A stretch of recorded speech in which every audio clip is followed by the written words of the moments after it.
ونستعينه ونستغفره ونؤمن به ونتوكل عليه ونعوذ بالله من شرور أنفسنا ومن سيئات أعمالنا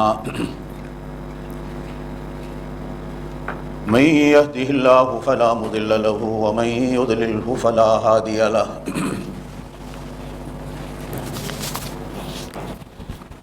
أشهد أن لا إله إلا الله وحده لا شريك له لا ضد له ولا ند له ولا مثل له ولا مثال له ونشهد أن سيدنا وسندنا ونبينا وشفيعنا وحبيبنا وحبيب ربنا وطبيبنا وطبيب قلوبنا وهادينا ومهدينا ومرشدنا ومولانا محمدا عبده ورسوله اللهم صل على روضة محمد في الرياض وصل على بلد محمد في البلاد اللهم صل على روح محمد في الأرواح وصل على جسد محمد في الأجساد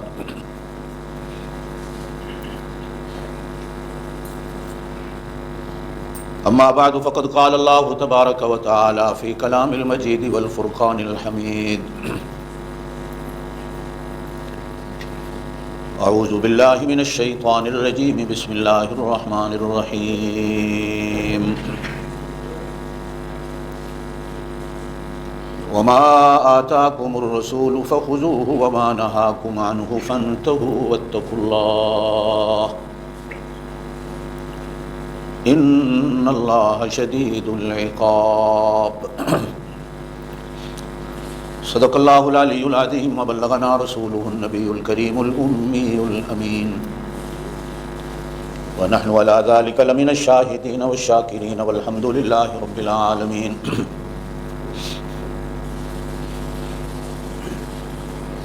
اللهم صل على محمد وعلى آل محمد كما صليت على إبراهيم وعلى آل إبراهيم إنك حميد مجيد اللهم بارك على محمد وعلى آل محمد كما باركت على إبراهيم وعلى آل إبراهيم إنك حميد مجيد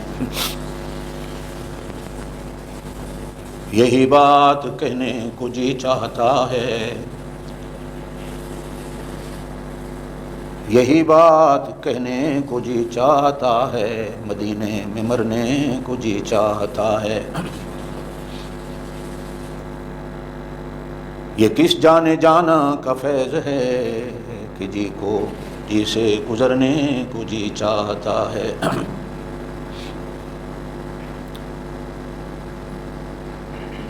بگڑنے میں گزری ہے عمر ساری خدایا اب سنورنے کو جی چاہتا ہے اللہم صلی علی سیدنا و مولانا محمد و علی آل سیدنا و مولانا محمد مبارک وسلم وصلی علیہ اللہ نے ہمارے لیے رسول اکرم صلی اللہ علیہ وسلم کو نمونہ بنا کے بھیجا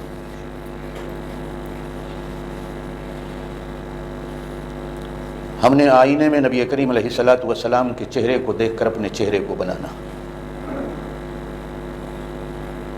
آپ کے اعمال ہمارے لیے نمونہ ہے آپ کے اقوال ہمارے لیے نمونہ ہے آپ کی شادی بیاہ ہمارے لیے نمونہ ہے آپ کی خوشیاں غمیاں ہمارے لیے نمونہ ہے آپ کا اوڑھنا بچھونا ہمارے لیے نمونہ ہے آپ کا کھانا پینا ہمارے لیے نمونہ ہے مسلمان وہ ہوتا ہے جو اپنے آپ کو ویسا بنا لے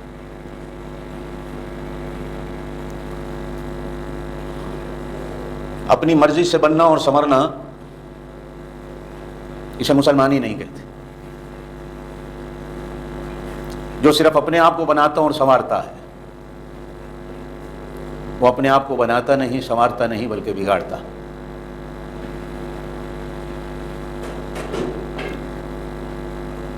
اللہ نے قرآن پاک میں ہم سے کئی بار کہا میں نے گزشتہ جمعہ بھی یہی بات کہی تھی کہ میرا نبی تمہارے لیے نمونہ ہے. میرے نبی کو دیکھ کر اپنے آپ کو بناؤ. ایک دفعہ میں نے پہلے بھی عرض کیا تھا کہ باقی ہر چیز میں نقل گناہ ہے، نبی کی نقل کرنا عین ایمان ہے. آپ آزما کے دیکھ لیں، نبی والا لباس پہن لیں، انشاءاللہ آپ کے دل کے اندر نور پیدا ہو جائے گا. اس کے اندر ہوتا ہی نور ہے. نبی کی سنت پہ عمل کر کے دیکھ لیں کسی بھی کام. آپ کا اور میرا ایمان ہے کہ نبی کی ہر سنت نور ہے. مسلمان اسی پہ جھگڑا ہے، نبی نور ہے کہ نہیں؟ نبی کی ہر سنت نور ہوتی ہے، نبی کا ہر عمل نور ہے. مزے کی بات ہے، آپ کوئی کام کریں تو وہ کام کہلاتا ہے. آپ کا باپ دادا کوئی کام کرے تو وہ باپ دادے کا کام کہلاتا ہے. آپ کا استاد کو کام کرے تو وہ استاد کا کام کہلاتا ہے. آپ کا پیر کوئی کام کرے تو وہ پیر کا کام کہلاتا ہے. نبی کا ایک عجیب کام جو نبی کرے وہ کام نہیں کہلاتا بلکہ وہ سنت کہلاتا ہے. بالکل دنیا ہی بدل جاتی ہے. میں کبھی کبھی حیران ہوتا ہوں، کبھی کوئی مسلمان کہتا ہے جی میں بہت غریب ہو گیا. یہ الٹی گنگا ہے، مسلمان کبھی غریب نہیں ہوتا. اس لیے کہ مسلمان کے پاس تو اللہ ہے، جو اپنی آنکھ میں، اپنے دل میں، اپنی زبان پہ، اپنے ہاتھوں میں، اپنے ہر عمل میں، کردار میں اپنے اللہ کو ساتھ رکھتا ہو. وہ غریب کیسے ہو سکتا؟ جب خزانوں کا مالک ہی تیرے پاس ہو، خزانوں کا خالق ہی تیرے پاس ہو. معلوم ہوتا ہے کہ ہم نے آج تک اپنا ایمان بنایا نہیں، اللہ میرے ساتھ ہے. کہتے ہیں کہ ہارون رشید نے اپنے دربار میں خزانے اس طرح پھینکے، ہیرے اور موتی. جتنے وزیر بیٹھے تھے دربار میں، مشیر بیٹھے تھے، سب بھاگے. جیسے شادی بیاہ میں لوگ پیسے پھینکتے ہیں تو بچے بھاگتے ہیں لوٹنے کے لیے. سب وزیر، حالانکہ وزیر ہیں، امیر ہیں، مشیر ہیں، سب لوٹنے کو بھاگے. تو ہارون رشید کی ایک خادمہ تھی، لونڈی تھی، کالی کلوٹی. وہ بادشاہ کے پیچھے کھڑی ہوئی ہے، اس نے اپنے نہ پاؤں ہی نہیں ہلایا کہ میں بھی جا کر کوئی موتی لوٹ لوں. تو جب سب لوٹ چکے تو ہارون رشید نے اپنی اس لونڈی اور خادمہ سے کہا کہ وزیروں نے موتی لوٹے، مشیروں نے موتی لوٹے، ہر ایک نے موتی لوٹے، تو کھڑی رہ گئی، تو نے کوئی موتی نہیں لوٹا، تجھے کوئی ضرورت نہیں. تو اس نے بادشاہ کے کندھے پہ ہاتھ رکھ دیا، کہا جب موتیوں والا میرے ہاتھ میں ہے تو مجھے اور موتی کی کیا ضرورت ہے؟ جب موتیوں والا ہی میرے ہاتھ میں ہے تو مجھے اور موتیوں کی کیا ضرورت ہے؟ ان کو ضرورت ہوگی موتیوں کی جنہوں نے لوٹے، مجھے کسی اور موتی کی ضرورت ہے. جو ایمان والا لا الہ الا اللہ محمد الرسول اللہ پڑھتا ہے، ہر وقت اپنے اللہ کو ساتھ رکھتا ہے، ایمان ہے کہ میرا اللہ میرے ساتھ ہے. سورہ حدید ہے، سورہ رحمان اور واقعہ کے بعد 27ویں سپارے میں. اس کی پہلی دوسری آیت میں ہے اینما کنتم. یہ جو آپ نوجوان ساتھی ہو، دیواروں کے ساتھ نہیں بیٹھا کرو ٹیک لگا کے. بیمار ہو، بوڑھا ہو، اسے اجازت ہوتی ہے، شریعت میں نہیں ہے کہ دین کی مجلس میں سیدھا کعبے کی طرح منہ کر کے بیٹھو. انشاءاللہ پلے پڑ جائے گا. ہاں بوڑھا ہے، کوئی بیمار ہے تو وہ کرسی پہ بیٹھا ہے، ٹیک لگا کے بیٹھا ہے، کوئی بات نہیں. ماشاءاللہ آپ نوجوان لوگ ہو، سمجھا، اللہ آپ کی جوانیوں میں برکت دے. میں آپ کی طرف دیکھ رہا ہوتا ہوں، آپ میری طرف دیکھا کریں. اکھاں نال اکھاں جدوں لڑدیاں نے تے سب کچھ دل چ آ جاتا ہے. اس پر بھی قرآن کی ایک آیت ملتی ہے، میرے پاس تو خزانہ ہوتا. اللہ اپنے نبی سے کہتا ہے وَاصْبِرْ نَفْسَكَ مَعَ الَّذِينَ يَدْعُونَ رَبَّهُمْ بِالْغَدَاةِ وَالْعَشِيِّ يُرِيدُونَ وَجْهَهُ. میرا نبی تو انہوں ویکھیا کرے، تینوں ویکھیا کرے. تو ان میں بیٹھا کر، یہ تیرے ساتھ بیٹھا کرے، یہ تجھے دیکھیں، تو ان کو دیکھ. یہاں بدو بدی آنکھیں نہیں لڑتی، یہاں تو ایمان کے رشتے سے آنکھیں لڑتی. دعا کیا کرو اللہ ہماری اللہ سے آنکھ لگا دے. آمین کہہ دو. اللہ اپنے نبی سے ہماری آنکھ لگا دے، اللہ قرآن سے ہماری آنکھ لگا دے. جیتے جی اللہ پاک اپنے گھر کو آنکھوں سے دیکھنے کی توفیق دے دے، اپنے نبی کا روزہ آنکھوں سے دیکھنے کی توفیق. بس آنکھیں لگانے کی تو یہی جگہ ہے. اور دنیا میں کون سی جگہ ہے جہاں بندہ آنکھ لڑائے؟ دنیا میں جہاں بھی آنکھ لڑاؤ گے دل کے اندھے ہو جاؤ. اللہ رسول سے آنکھ لگاؤ گے تو دل کے روشن ہو جاؤ.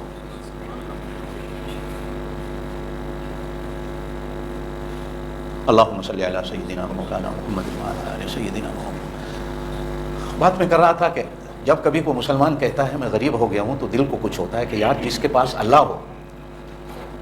سورہ حدید کی دوسری تیسری آیت میں ہے اینما کنتم ہوا معکم، اینما کنتم، تم جہاں بھی ہوں گے، ہوا وہ، معکم وہ تمہارے ساتھ ہو. خزانوں کا مالک اور خالق اگر تمہارے خیالات میں ہے، تمہارے تصورات میں ہیں، اور مومن تو ہوتا ہی وہی ہے جو ہر وقت اللہ کو اپنے تصورات میں رکھتا ہو، خیالات میں رکھتا ہو. جس نے خیالات سے اللہ کو نکال دیا وہ مومن ہی نہیں. شاید اسی وجہ سے 5 ٹائم ہماری اذان اور نماز رکھی گئی ہے کہ تصور اس کا ہر وقت رکھنا ہے. جس نے خیالات اور تصورات میں کسی اور کو پھنسا لیا وہ اپنے خالق سے ناواقف ہے. اور دوسری چیز دکھ ہوتا ہے جب کوئی مسلمان کہتا ہے میں غریب ہو گیا ہوں. ارے جس کے پاس نبی ایسا ہو، جس کے پاس رسول ایسا ہو، لینے والوں نے جس کے دربار سے سب کچھ لیا ہے، اس نبی کا کلمہ پڑھنے والا کہے کہ میرے پاس کچھ نہیں. میں نے پہلے بھی کئی بار سنایا ہے کہ مدینے کے بازار میں حضرت عدی بن حاتم، حاتم تائی کے بیٹے ہیں، اتنے پائے کا یہ صحابی ہے حضرت عدی بن حاتم. ایک بار میرے پاک نبی صلی اللہ علیہ وسلم نے جذب میں آ کر فرمایا عدی میرے گھر میں کوئی بیٹی ہوتی تو میں تیرے نکاح میں دے دیں. کروں کیا کہ 4 تھیں، چاروں لگ گئیں، اگر کوئی اور ہوتی میں تیرے نکاح میں دے دیں. بس تھوڑا سا ذہن میں لے جاؤ وہ کس پائے کا آدمی ہوگا جس کو نبی یوں کہے. ہمیں تو شرم آتی ہے کہ میں کسی سے کہہ دوں کہ میرا دل کرتا ہے میں تجھے بیٹی دے دوں. لوگ کہتے ہیں شرم کی بات ہے، لیکن اچھا نوجوان اگر نظر آ جائے تو یہ نبی کی سنت ہے. آپ نے فرمایا عدی میرا دل کرتا ہے میں تجھے داماد بنا لیتا لیکن میرے گھر میں بیٹی کوئی نہیں. اور سیدنا عثمان غنی سے حضور نے ایک بار فرمایا عثمان میرے گھر میں 100 بیٹی بھی ہوتی میں تیرے نکاح میں دیتا جاتا، اللہ لیتا جاتا میں دیتا جاتا، لیکن کروں کیا کہ ختم ہو گئی تھی اتنی. 2 تجھے دے دی، ایک عمر بن عاص لے گیا، ابو العاص بن ربیع لے گیا، ایک علی لے گیا. ہے ہی نہیں، ہوتی تو ہمیں تمہارے نکاحوں میں. بیٹی والے کو اچھا لڑکا نظر آئے تو شرمانا نہیں چاہیے. ہم تو انتظار میں رہتے ہیں کہ وہ کہیں، ہمیں شرم آتی ہے. لڑکی والے آئے ہیں، لڑکے والے ہمارے پاس آئے نا رشتہ مانگنے، ہم کیوں کہیں. بس شرم و شرمی میں وہ لکھنؤ والی بات، پہلے آپ اور پہلے آپ کرتے کرتے ٹرین نکل گئی، سواری کسی کو بھی. اہلاً، آپ کو دیکھ کے دل خوش ہو گیا ماشاءاللہ. السلام علیکم.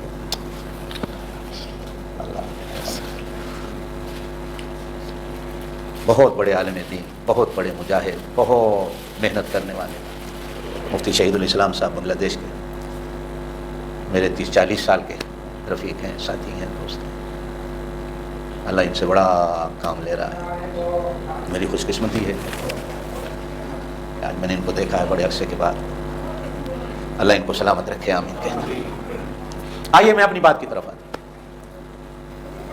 حضرت عدی بن حاتم کے بیٹے، توجہ دیجیے گا میری طرف، حسنین کریمین، سیدنا حسین، سیدنا حسن، بچے ہیں 6-7-8 سال کی عمر کے، مدینے میں کھیل رہے ہیں اکٹھے جیسے بچے کھیلتے. اس زمانے کی کھیلیں بھی بڑی عجیب تھیں. انہیں ہمارے ہاں کرکٹ ہاکی تو تھی نہیں اس زمانے کی، یہ تو آج کل کی لانتے ہیں نا. اور وہ بھی کھیلیں نہیں تھی ان کے.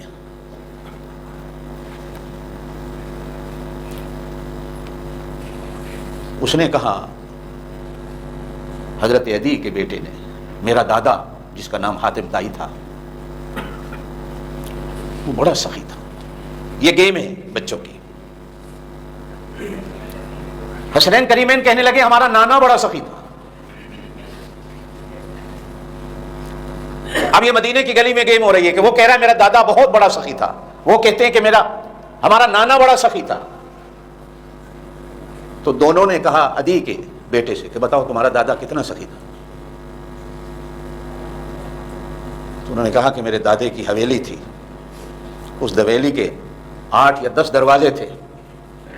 مانگنے والے کوئی آتے تھے تو ایک دروازے سے کھانا ملتا تھا، دوسرے دروازے سے کپڑے ملتے تھے، تیسرے دروازے سے نقدی ملتی تھی، چوتھے دروازے سے یہ ملتا تھا، پانچویں سے یہ ملتا تھا، چھٹے سے یہ ملتا تھا۔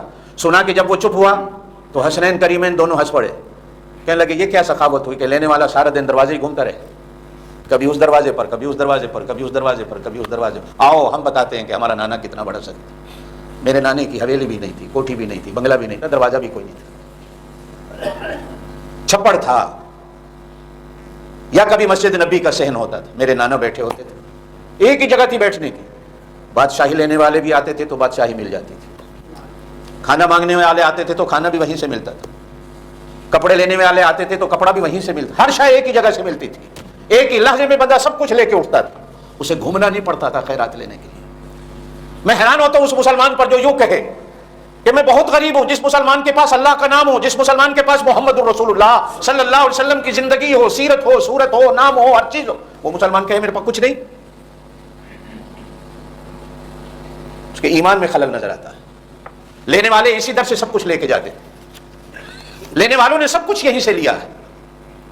میں نے گزشتہ جمعہ بھی یہی بات کی تھی، انا اعطیناک الکوثر، جس چیز کو بھی خیر کہہ لو، جس چیز کو بھی اچھا کہہ لو، جس چیز کو بھی بہتر کہہ لو، جس چیز کو بھی فائدہ مند کہہ لو، جس چیز کو بھی اپنے لیے آسانیاں، وہ ہر چیز نبی کے در سے۔ اللہ کہتے ہیں میرے نبی ہم نے تجھے مرکز بنا دیا ہے، اب جو کچھ کسی نے لینا ہے وہ یہی سے لے۔ لقد کان لکم فی رسول اللہ اسوۃ حسنہ، میرے نبی تمہارے لیے نمونہ۔ آئیے، آپ نے زندگی بھر حضور صلی اللہ علیہ وسلم کی میلاد کو بھی سنا ہے، ولادت کو بھی سنا ہے، میں نے بھی بیان کیا، لوگ بھی بیان کرتے ہیں۔ آج حضور صلی اللہ علیہ وسلم کی موت کی بات کرتے ہیں۔ آپ کی موت بھی نمونہ، آپ کی موت بھی، زور سے کہیں، آپ کی موت بھی۔ آپ صلی اللہ علیہ وسلم نے حج فرمایا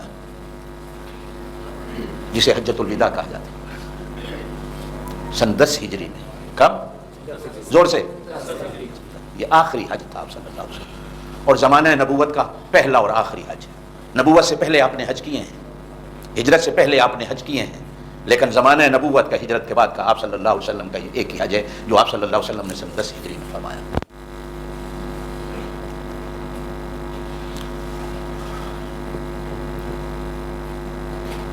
ذی الحج کے آخری دنوں میں آپ صلی اللہ علیہ وسلم مکہ سے مدینہ آئے ہیں۔ ہر حاجی مکہ سے نکلتا ہے 12، 13، 14 ذی الحج کی، تو حج کے ارکان اس کے پورے ہوتے ہیں۔ پھر آپ صلی اللہ علیہ وسلم نے کچھ دن مکے میں کیا فرمایا؟ ذی الحج کے آخری دنوں میں آپ صلی اللہ علیہ وسلم مدینہ پہنچتے ہیں۔ یہ سال کا آخری مہینہ، محرم شروع ہو جاتا، محرم کا مہینہ آپ صلی اللہ علیہ وسلم مدینہ میں ہی گزارتے، بلکہ بعض روایات میں ملتا ہے کہ آپ صلی اللہ علیہ وسلم شہدائے احد پر تشریف لے جاتے،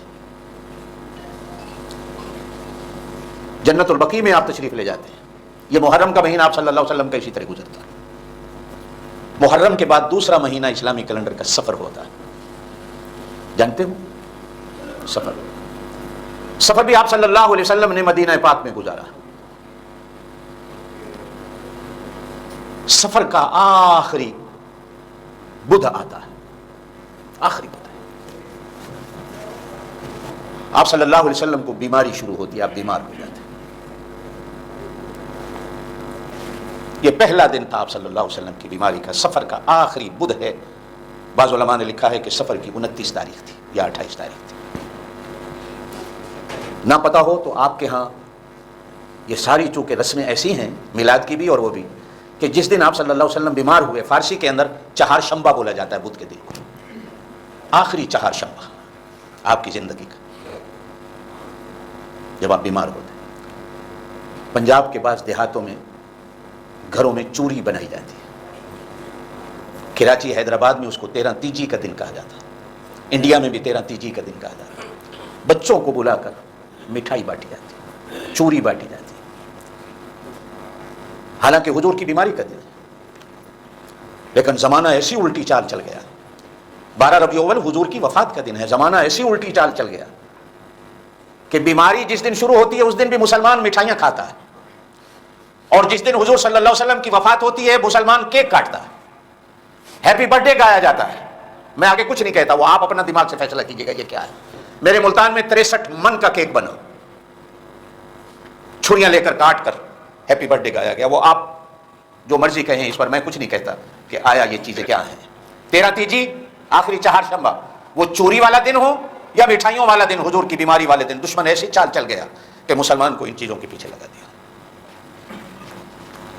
ربیع الاول کا مہینہ آتا، سفر ختم ہوتا، آپ صلی اللہ علیہ وسلم کو بخار اتنا ہوتا ہے کہ بخار کی حالت میں سر میں اتنا شدید درد ہوتا ہے کہ یہ 12 ربیع الاول تک میرے پاک نبی صلی اللہ علیہ وسلم سر پر پٹی باندھ کے رہتے ہیں۔ جیسے سر میں درد ہوتا ہے نا تو عورتیں پٹی باندھ لیتی ہیں، مرد بھی کبھی کبھی پٹیاں باندھتا ہے، آپ صلی اللہ علیہ وسلم نے بھی یہ 12 دن سر پر پٹی باندھ کر گزارے۔ کبھی کبھی آپ صلی اللہ علیہ وسلم مسجد میں تشریف لائے تو لاٹھی کے سہارے پہ، اور کبھی کبھی آپ صلی اللہ علیہ وسلم مسجد میں تشریف لائے تو 2 بندوں کے کندھوں پر ہاتھ رکھ کر پاؤں لڑک رہے تھے زمین پر، اتنی شدت تھی بخار کی۔ صحابہ کہتے ہیں کہ ہم پٹی پر اگر ہاتھ رکھتے تھے تو ایسے لگتا تھا جیسے یہ پٹی سلگتے ہوئے تندور سے نکلی ہے۔ آپ صلی اللہ علیہ وسلم اگر وضو فرماتے تھے اس حالت میں تو پانی اتنا گرم ہوتا تھا کہ جیسے ابھی چولہے سے اتار کر لایا گیا۔ چونکہ صحابہ کرام کی عادت تھی کہ حضور صلی اللہ علیہ وسلم وضو فرماتے تو صحابہ پانی نیچے نہیں گرنے دیتے تھے، اس پانی کو لے کر لوگ اپنے چہروں پہ مل لیتے تھے، اس پانی کو لے کر لوگ اپنے سروں پہ مل لیتے تھے، اپنی جسموں پہ مل لیتے تھے، پانی زمین پہ گرنے نہیں دیا جاتا تھا۔ 12 ربیع الاول سوموار کو آتی ہے، آخری جمعرات آتی ہے، آپ صلی اللہ علیہ وسلم پر بیماری شدت سے آتی ہے۔ آپ صلی اللہ علیہ وسلم مغرب کی نماز مسجد میں آ کر ادا کرتے ہیں، حضرت علی اور حضرت عباس کے سہارے، پاؤں زمین پہ نہیں لگ رہے تھے، آپ مغرب کی نماز مسجد میں پڑھتے ہیں۔ نماز ادا کر کے آپ صلی اللہ علیہ وسلم اپنے حجرے میں گھر میں تشریف لے جاتے ہیں۔ عشاء کی نماز کا وقت ہوتا ہے، سیدنا بلال حبشی اذان کہتے ہیں۔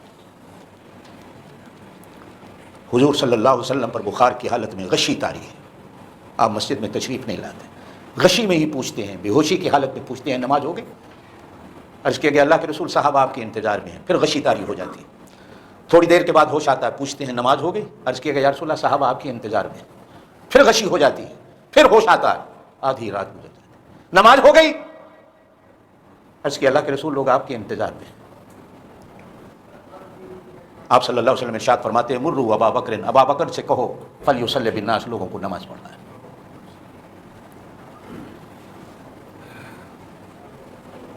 حضرت عائشہ سن کر کہتی ہیں یا رسول اللہ زور سے کہہ دو، نہیں نہیں نہیں زور سے کہہ دو۔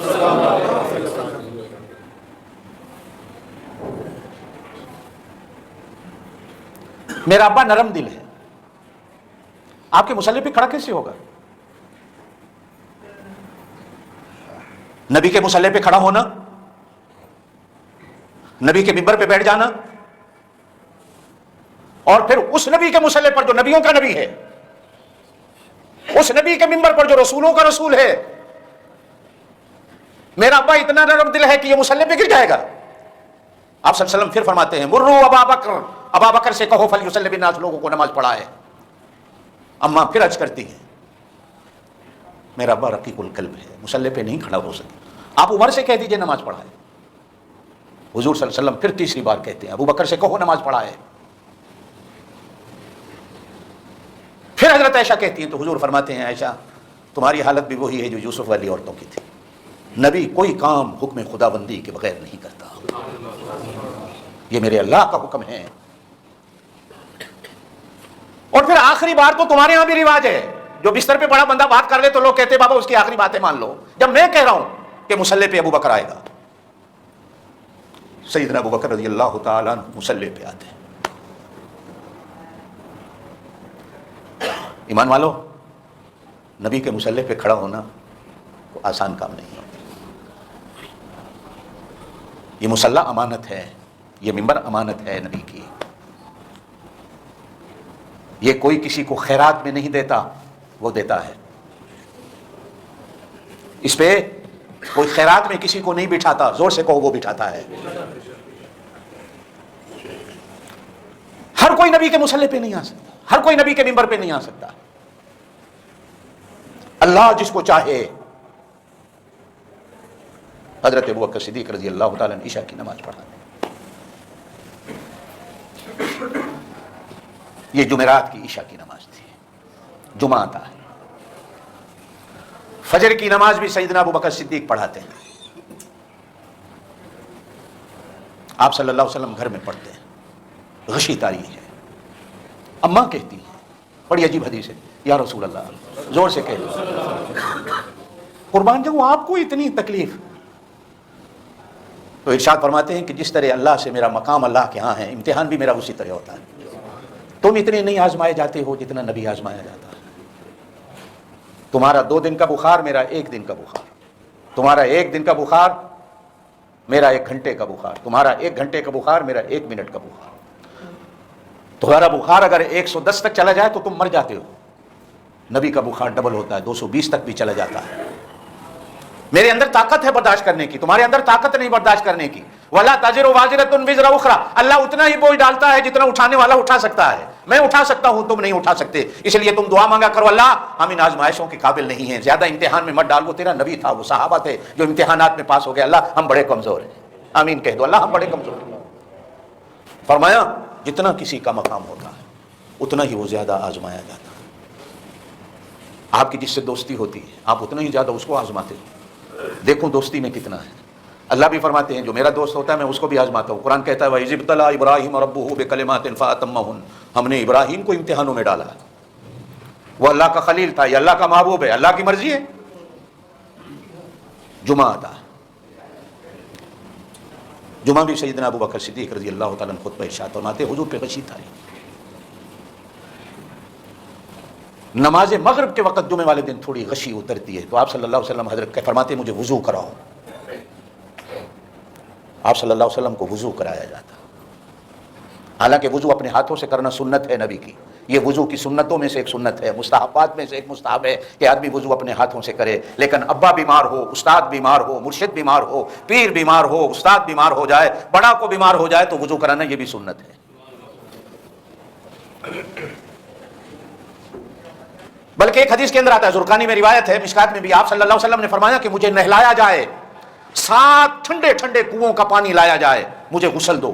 اما فرماتی ہیں کہ 7 کنوؤں کا پانی لایا گیا، آپ صلی اللہ علیہ وسلم کو ایک ٹب میں بٹھا کر پانی ڈالا گیا، آپ کے اندر تھوڑی چلنے کی طاقت ہوئی تو آپ مغرب کی نماز کے لیے مسجد میں تشریف لائے۔ حضرت علی کے کندھے پہ ایک ہاتھ ہے، ایک حضرت عباس کے کندھے پہ ہاتھ ہے، پاؤں آپ کے زمین پہ لگ نہیں رہے، انگوٹھے اس طرح گھسٹ رہے ہیں زمین پر، آپ اس حالت میں تشریف لاتے ہیں۔ اتنے میں حضرت ابو بکر صدیق مصلی پہ کھڑے امت کی امامت کر رہے ہیں کہ آپ تشریف لائے، پہلی رکعت ہے۔ حضرت ابو بکر صدیق مصلی سے ہٹنے لگے، جب دیکھا نبی تشریف لائے تو فرمایا ابو بکر تم اپنی جگہ پہ کھڑے رہو۔ آپ تشریف لاتے ہیں، آپ کو بٹھا دیا جاتا ہے ابو بکر صدیق کے پہلو میں کہ گویا ابو بکر صدیق کی امامت حضور کرا رہے تھے اور ابو بکر ساری امت کی امامت کرا رہے تھے۔ نماز پڑھی گئی تو نماز کے بعد آپ صلی اللہ علیہ وسلم نے فرمایا مجھے ممبر پہ بٹھاؤ۔ رحمت والے نبی کو صحابہ کرام نے پکڑ کر ممبر پہ بٹھایا۔ وہ خطبہ بڑا عجیب ہے، آپ صلی اللہ علیہ وسلم حقوق اللہ کو بھی بیان کیا، حقوق العباد کو بھی، اور جھنڈیوں میں اپنے آپ کو گم کرنے والوں، ان مولویوں کے پیچھے لگ کر اپنے ایمان اللہ کے سڑدے نے وہ سانو نبی کی میلاد پر بھی کوئی کافر ہے جو نبی کی میلاد پہ سڑتا جلتا ہو؟ کوئی مسلمان ہے دنیا میں؟ ادنا سے ادنا مسلمان کوئی ہے جس کو نبی کی ولادت کی خوشی نہ ہو؟ ہے کوئی؟ کس کے پاس ترازو ہے کہ لے کے بیٹھا ہے؟ وہ میرے ایمان کو بھی تولتا ہے، اس کے ایمان کو بھی تولتا ہے، میں زیادہ مانتا ہوں تھوڑا مانتا ہے، وہ نبی کو مانتا نہیں، وہ تو کافر ہے، اس کے پیچھے نماز بھی نہیں ہوتی۔ آپ ممبر پہ تشریف لاتے ہیں، حدیث میں آتا پہلے تو حضور صلی اللہ علیہ وسلم نے حضرت ابو بکر کی شان میں 3 باتیں کہی، توجہ دیجیے گا میری بات۔ فرمایا لوگوں میرے اوپر جس نے احسان کیے میں ہر ایک کے احسان کا بدلہ دے چکا۔ ابو بکر تیرے میرے اوپر اتنے احسان ہیں میں بدلہ نہیں دے سکا، کل قیامت والے دن میرا اللہ تیرے احسانوں کا تجھے بدلہ۔ دوسری بات ارشاد فرمائی لوگوں پتہ نہیں میں تمہارے درمیان رہوں نہ رہوں، میرے بعد میرے اس ابو بکر کی اقتدا کرنا، خود دین کو سمجھنے نہ بیٹھ جانا، ان بڑوں کی بات مان کے چلنا۔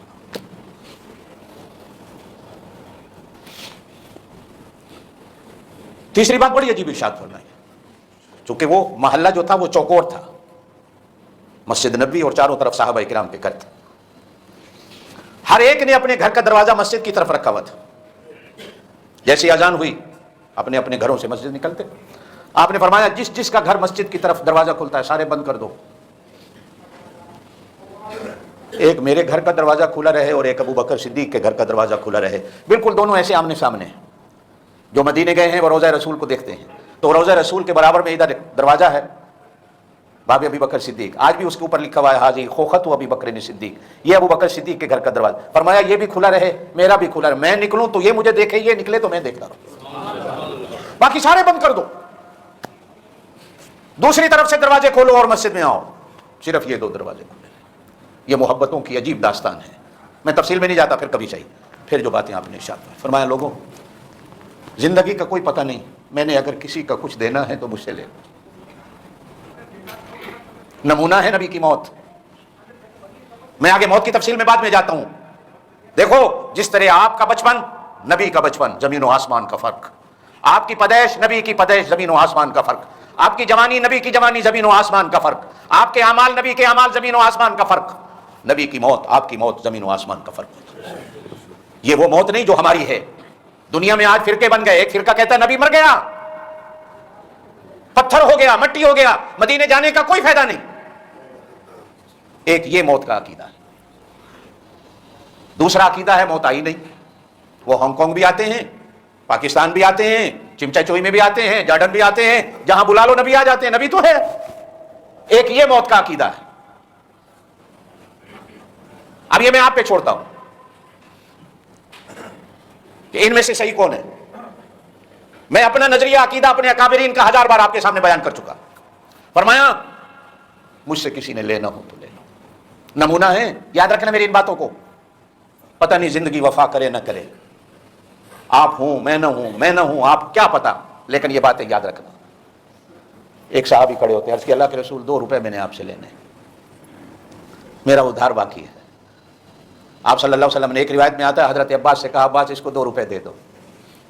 حضرت عباس نے 2 روپے ادا کیے. فرمایا ابھی ادا کرو، میں اس حالت میں قبر میں نہیں جانا چاہتا کہ میرے ذمہ کسی کے 2 روپے ہو. ہزاروں کسی کے کھا کر ڈکار مارنے والے مسلمانوں، توجہ سے میری ان باتوں کو سمجھنا. ایک روایت میں یوں آتا ہے کہ ایک اور صحابی کھڑا ہوا، 2 روپے نکال کر عرض کی اللہ کے رسول میں نے آپ کے دینے تھے. تو آپ صلی اللہ علیہ وسلم نے فرمایا یہ اسے دے دو جس نے مجھ سے لینے تھے، تاکہ حساب برابر ہو جائے. پھر آپ صلی اللہ علیہ وسلم نے فرمایا اگر میں نے کسی پر زیادتی کی ہو مجھ سے بدلہ لے لو. میں اس حالت میں اللہ کے سامنے نہیں جاتا کہ قیامت والے دن کوئی کھڑا ہو کر میرے اوپر کیس کر دے اللہ نبی نے زیادتی کی تھی، بدلہ نہیں ملا. ایک دیوانہ کھڑا ہوتا ہے، عرض کی اللہ کے رسول نہیں یار یہی تو باتیں ہیں نا، کہہ دو نا.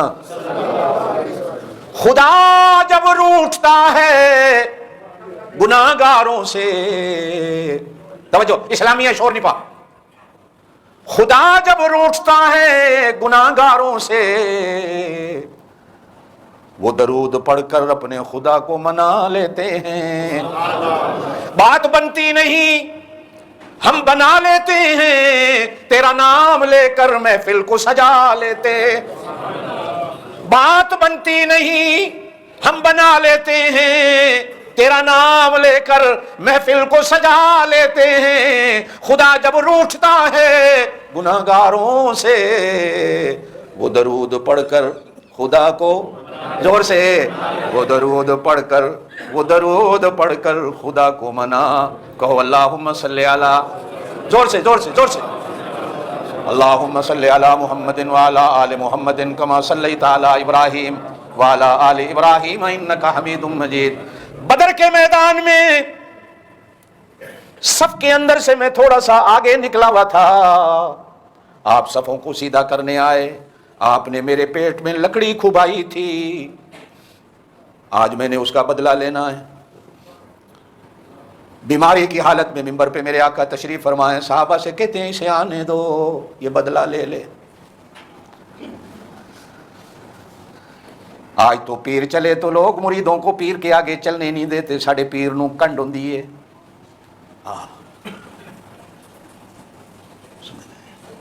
یہ پیروں کا پیر، کہو بے شک نبی سے بڑا بھی کوئی پیر ہے کوئی؟ پیروں کا پیر کہا آنے دو. وہ دیوانہ بڑھتا ہے، صحابہ کی چیخیں نکلتی ہیں، کوئی ادھر سے روکتا ہے کوئی ادھر سے روکتا ہے، او دیوانے کیا کر رہا ہے؟ وہ قریب آ کر کہتا آقا ایسے نہیں، جب آپ نے لکڑی ماری تھی میری قمیض اتری ہوئی تھی، آپ قمیض اتاریں، میرے پاک نبی اپنی قمیض کو اتارتے، کیا حالت ہوگی؟ چیخیں نکل گئی صحابہ کرام کی، اے دیوانہ، بخار ہے، بیمار ہے، کیا کر رہا ہے؟ کہا نہیں، میری قمیض اتری ہوئی تھی۔ بدلے کا مزہ تو جب ہے جب کملی والے قمیض کو اتار دیں۔ میرے کملی والے نے قمیض کو اتارا، کہو سبحان اللہ۔ صحابہ دیکھ رہے ہیں کہ کیا کرتا ہے، جا کر لکڑی مارتا ہے، لیکن دیوانہ بھاگ کے جاتا ہے، نبی کے سینے سے اپنے آپ کو لگا لیتا ہے، کبھی ادھر سے کبھی ادھر سے، کبھی ادھر سے کبھی ادھر سے۔ میرے نبی روکتے نہیں، جب تھک جاتا ہے کہتا ہے آقا بدلہ کیا لینا تھا، میں نے تو اپنے جسم کو آپ کے جسم سے لگا کر اپنے آپ کو جہنم کی آگ سے بچا لینا تھا، اس لیے کہ میرے اللہ کا فرمان ہے، نبی کے ہاتھ میں جس کا ہاتھ آیا وہ ہاتھ کبھی جہنم میں نہیں جائے گا، نبی کے جسم کے ساتھ جس کا جسم لگ گیا وہ کبھی جہنم میں نہیں جائے گا۔ ایک حدیث کے اندر آتا ہے، اما عائشہ پیڑے بنا کر کھڑی ہیں، حضور صلی اللہ علیہ وسلم جا کر روٹیوں کو پیڑوں کو ہاتھ لگاتے ہیں، اما عائشہ تندور میں روٹی لگاتی ہیں، روٹی پکتی نہیں، جلتی نہیں، کتنی دیر گزر گئی، میرے پاک نبی صلی اللہ علیہ وسلم خود جاتے ہیں، فرمایا جس آٹے کو نبی ہاتھ لگا لے تندور کی آگ بھی اس آٹے کو کبھی نہیں جلاتی، کہو سبحان اللہ۔ او اللہ کے بندو، جو اللہ روٹی نہ جلنے دے، جن صحابہ نے نبی کے ہاتھ میں ہاتھ دیا، قرآن کہتا ہے لقد رضی اللہ عن المؤمنین اذ یبایعونک تحت الشجرہ، 1400 بندے نے نبی کے ہاتھ میں ہاتھ دے کر بیعت کی، پھر کہو نا وہ سارے جنتی ہیں، وہ سارے جنتی ہیں۔ آپ صلی اللہ علیہ وسلم خطبہ دیتے، بدلہ لے لیا۔ یہ کون سا دن تھا؟ جمعے کا، زور سے بولو، یہ کون سا دن تھا؟ ہفتہ آتا، آپ صلی اللہ علیہ وسلم گھر تشریف لاتے ہیں، عشاء کی نماز آپ گھر ادا فرماتے ہیں، مشی طاری ہو جاتی ہے، ہفتے کا دن آتا، آپ صلی اللہ علیہ وسلم مسجد میں تشریف نہیں لاتے، سیدنا ابو بکر صدیق رضی اللہ تعالیٰ نماز پڑھاتے، دوسرے دن فجر کی نماز اتوار کا دن ہو جاتا، آپ صلی اللہ علیہ وسلم صحابہ کرام کو گھر بلاتے ہیں، توجہ توجہ، حضرت علی، حضرت عباس، سیدنا ابو بکر صدیق یہ گھر آتے ہیں، اب آپ صلی اللہ علیہ وسلم ان کو گھر بٹھا کر نصیحتیں کرتے ہیں۔ اب نصیحتیں سن لو جو آپ کی آخری وصیت ہے۔ پہلی وصیت، میرے بعد نمازوں کا خیال کرو،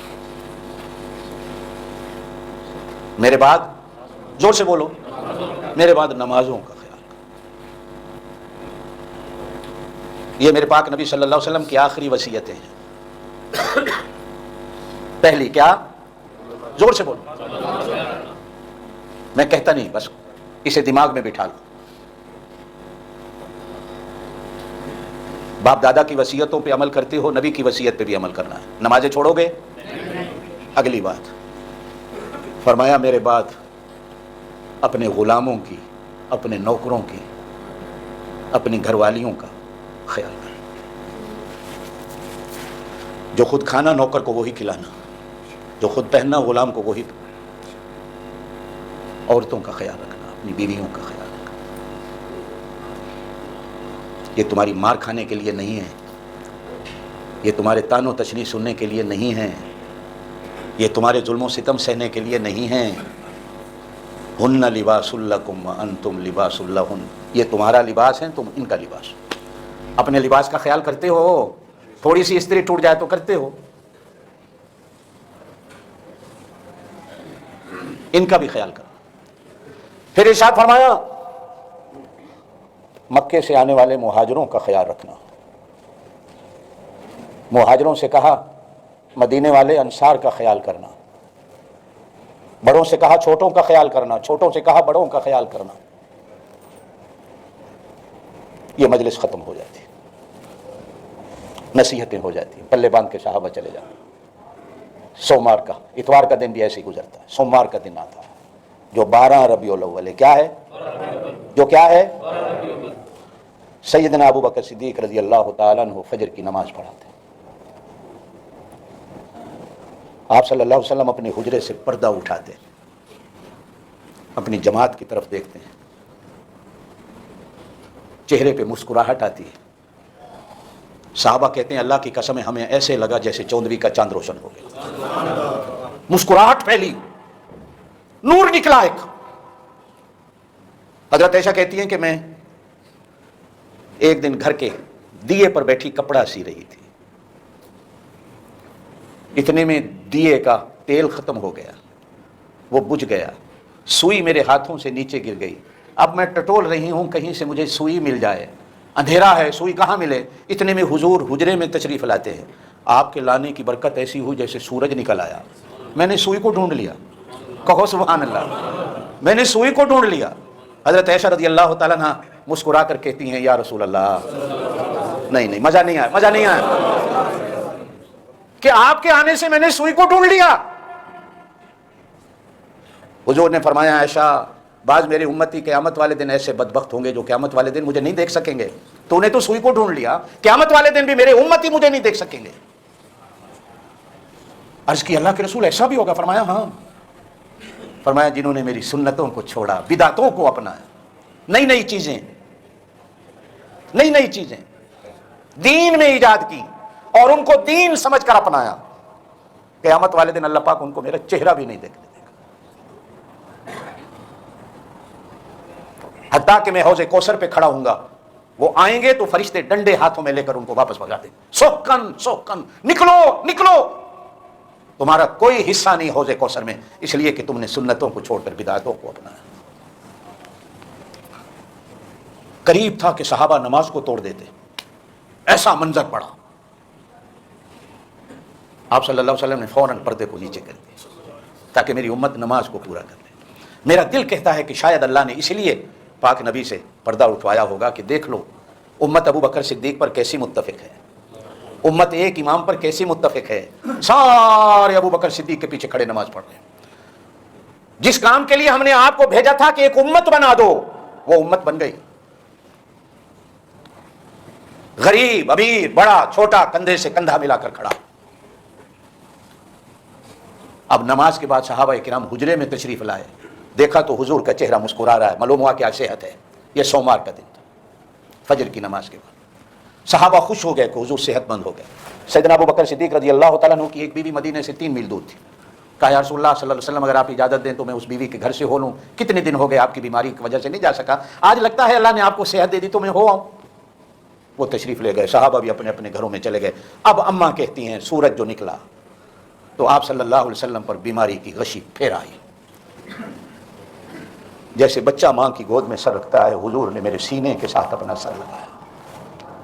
کبھی پاؤں اس طرح جوڑتے ہیں, کبھی اس طرح جوڑتے ہیں, سینے سے گوڑے لگ جاتے ہیں. اور میں سنتی ہوں تو حضور کہہ رہے تھے اللہ مجھے موت کی سکرات سے بچا لے, اللہ مجھے موت کی سختیوں سے بچا لے, اللہ مجھے موت کی سختیوں سے بچا لے, موت بڑی سخت ہے. اتنے میں میرے بھائی آئے, حضرت عائشہ فرماتی ان کے ہاتھ میں مسواک تھی. تو حضور صلی اللہ علیہ وسلم نے چاہت کی مسواک کرنے کی. تو میں نے پوچھا یا رسول اللہ مسواک کرنی ہے؟ ارشاد فرمایا ہاں. مسواک لی تو سخت تھی, میں نے اپنے دانتوں میں چبائی, میری تھوک لگی ہوئی تھی کہ حضور نے اسی تھوک والی مسواک کو اپنے منہ میں لگایا. حضرت عائشہ جہاں اپنے فخر جتاتی ہیں, حدیث کے اندر یہ بھی ہے کہ اللہ نے مجھے یہ شرف دیا ہے, کوئی میرے مقام کا مقابلہ نہیں کر سکتا کہ حضور کا سر میری گود میں تھا جب آخری وقت تھا, اور حضور نے میرے تھوک لگی ہوئی مسواک کو اپنے منہ میں ڈالا. یہ 12 کیا تھا؟ بس میں آگے کچھ نہیں کہتا, صرف آپ سے یہی کہہ, کیا تھا یہ, کیا تھا یہ؟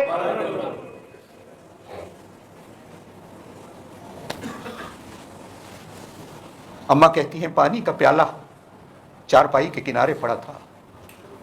کبھی حضور اپنی انگلیاں ڈال کر پانی اپنے منہ پہ ڈالتے, کبھی میں انگلیوں میں پانی لے کر حضور کے چہرے پہ ڈالتی. موت کی سکرات تھی کہ پاک نبی صلی اللہ علیہ وسلم کی حالت یہ تھی کہ رضائی اگر اوپر ڈالی تو رضائی ایسی ہو گئی کہ جیسے تندور سے نکلی.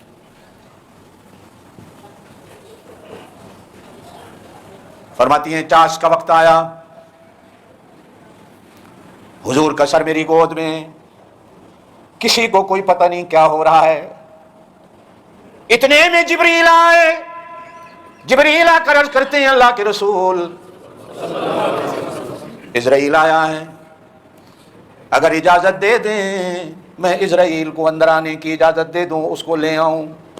اب میں آتا ہوں اپنی بات پر. آپ کی پیدائش نبی کی پیدائش, آپ کا بچپن نبی کا بچپن, آپ کی جوانی نبی کی جوانی, آپ کا بڑھاپا نبی کا بڑھاپا, آپ کی موت نبی کی موت. زمین و آسمان کا فرق ہے. لوگ کہتے ہیں کہ دیوبند کے علماء کہتے ہیں نبی ساڈے جیسا ہے. اللہ کی قسم ہے کوئی کافر نہیں کہہ سکتا نبی ساڈے جیسا ہے. کون نہیں؟ جس نے کہا ہے کہ سرتاج انبیاء نہ کہو, کس نے کہا ہے کہ سردار اولیاء نہ کہو, یہی ہے راز. قل انما انا بشر, خدا کے بعد سب کچھ کہو مگر خدا نہ کہو. خدا کے بعد سب کچھ کہو. انہاں دے وڈیاں دادیاں پڑھنانے نو بھی مولانا اشرف علی تھانوی رحمت اللہ علیہ دیاں تحریراں ہی سمجھ نہیں آئیاں. انہاں دے دادیاں پڑھدادیاں نو مولانا قاسم نانوتوی رحمت اللہ علیہ دیاں تحریراں ہی سمجھ نہیں آئیاں. جنہاں نو سمجھ نہیں آئیاں وہ ساڈے تے فتوی لاندے رہن. لیکن اتنی بات ضرور کرتا ہوں, نبی کی موت آپ کی موت میں کروڑوں میل کا فرق ہوتا ہے. حضرت عبد الرحمن بن عوف کی اماں ہیں, نام حضرت شفا ہے. یہ دائیاں ہیں جب حضور پیدا ہوئے. حضرت شفا کہتی ہیں میں نے آمنہ سے کہا بچے کو نہلا دوں, کپڑے کہاں ہیں, سرما کہاں ہے, تیل کہاں ہے, خوشبو کہاں ہے. غیب سے آواز آتی ہے شفا ہم نے اپنے نبی کو نہلا کے بھیجا ہے. یہ دنیا کے بچوں کو نہلانے کی ضرورت ہے. ہم نے نبیوں کو جنت کی حوروں سے نہلا کے بھیج دیا ہے. یہ بچپن میں بھی کسی کے آگے ننگے نہیں ہوتے, نہ اس کو ننگا کرنے کی ضرورت ہے, ہم نے نہلا کے بھیج دیا ہے. حضرت شفا کہتی ہیں دوسرے تیسرے دن سوچا حضور کا ختنہ کریں. غیب سے آواز آئی ہم نے ختنے بھی کر کے نبی کو دنیا میں بھیجا ہے. کہو سبحان اللہ. یا رسول اللہ اسرائیل آیا ہے, آپ اجازت دیں اندر آ جا. حضور رو کے کہتے ہیں جبریل وہ تو آئے گا آئے گا, پہلے جا میرے اللہ سے پوچھ کے آ میری موت کے بعد میری امت کا کیا ہوگا, میری امت کا کیا ہوگا. جبریل کہتے ہیں میں پوچھ کے آیا ہوں. اللہ کہتے ہیں جاؤ میرے محبوب سے کہہ دو وَلَسَوْفَ يُعْطِيكَ رَبُّكَ فَتَرْضَىٰ. قرآن کی آیت ہے. میرا نبی جب تک تو راضی نہیں ہوگا اپنی امت کے بارے میں دینے کی بس نہیں کروں گا. جب تک تو نہیں کہے گا تو راضی والا سوف يُعْطِيكَ رَبُّكَ فَتَرْضَىٰ, امت کے بارے میں پریشان نہ ہو. جب تک تو راضی نہیں ہوگا اس وقت تک میں جنت کے دروازے بھی بند نہیں کروں گا. جنت تیری امت کے لیے, تیری امت کے لیے. اتنے میں جبرائیل امین حضرت اسرائیل کو بلاتے ہیں. اسرائیل آتا ہے. اب اسرائیل پوچھتا ہے, مسلم شریف کی روایت ہے, حضرت موسیٰ کی جب موت کا وقت آیا اسرائیل آئے. حضرت موسیٰ نے پوچھا کیویں آیا ہے, تہاڈی جان لین آیا. رکھ کے تھپڑ ماریا اسرائیل نو. اسرائیل کی ایک آنکھ نکل گئی, یہ آنا نکل گیا آنکھ کا. اسی طرح آنکھ کو لٹکائے ہوئے اللہ کے دربار میں حاضر ہوتا ہے. اللہ اپنی قدرت سے آنکھ ٹھیک کرتے ہیں, پوچھتے ہیں معاملہ کیا ہے, کہا میں تو ایسے گیا. اللہ کہتے ہیں اسرائیل دنیا دے دربار ہور نے میرے نبیاں دا دربار ہو رہے ہیں.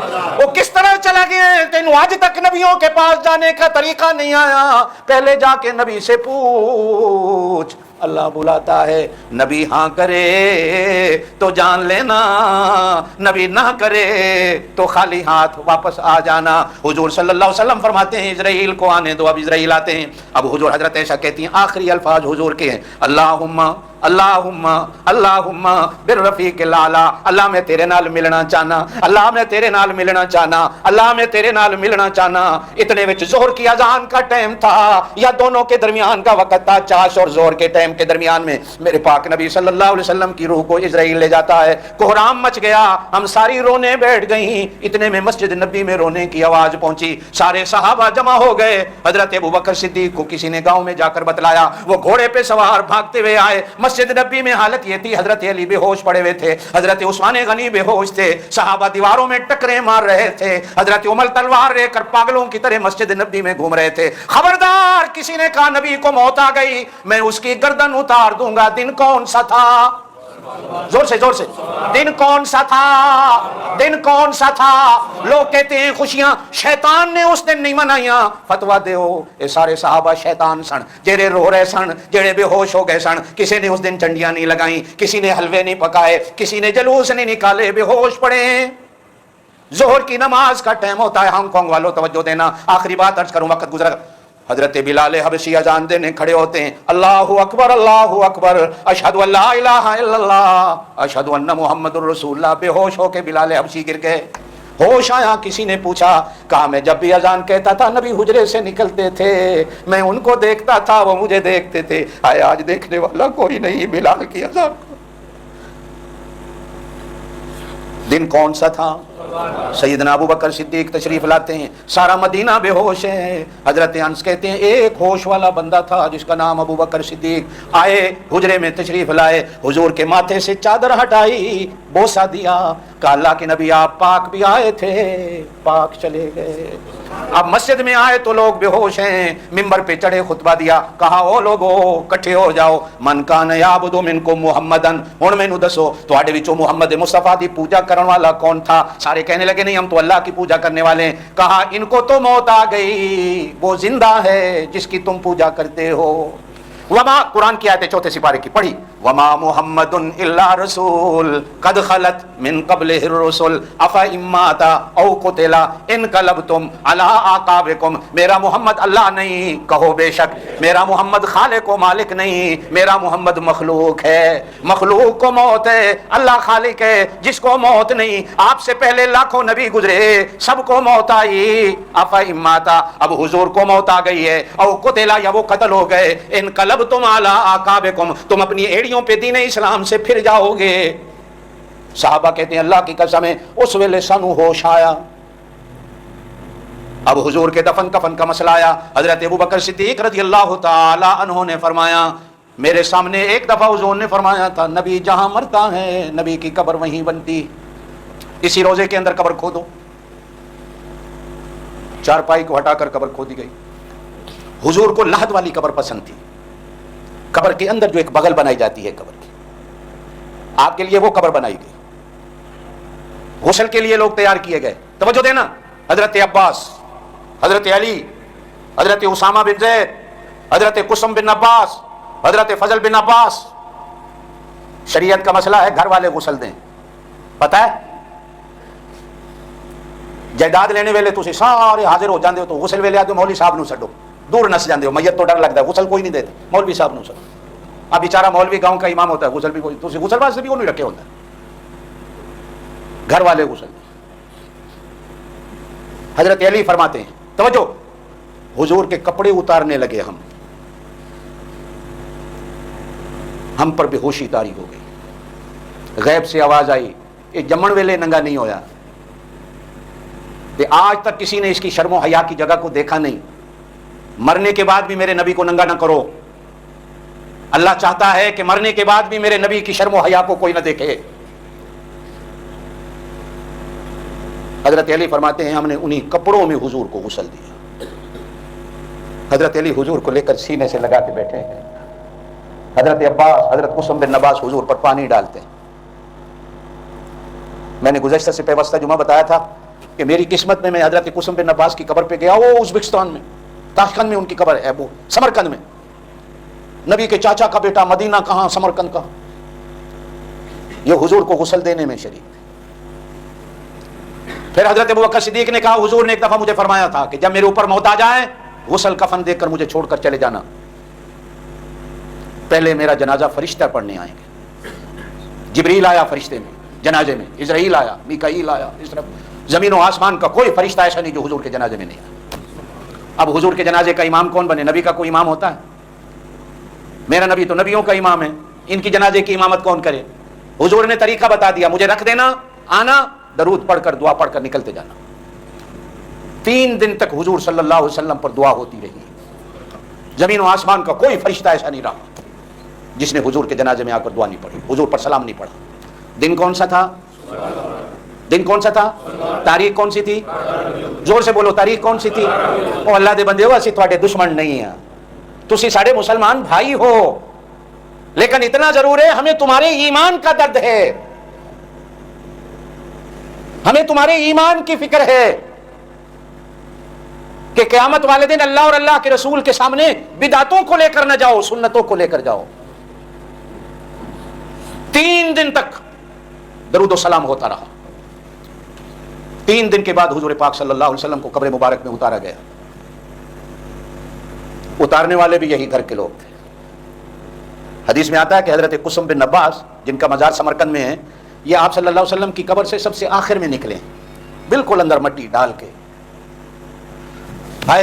جب دفن کر کے آئے نا لوگ حضور کو، تو حضرت فاطمہ نے کہا صحابہ سے، تسی نبی تے مٹی کی بھی پا دیتی، تھوڑے دلوں کو کچھ نہیں ہوا، کس طرح جرت کی. لیکن دستور اور قانون خدا بندی ہے. اس پر ایک شاعر کا شعر مجھے بڑا پسند آتا ہے، کہتا ہے کہ کسی کے منہ سے نہ نکلا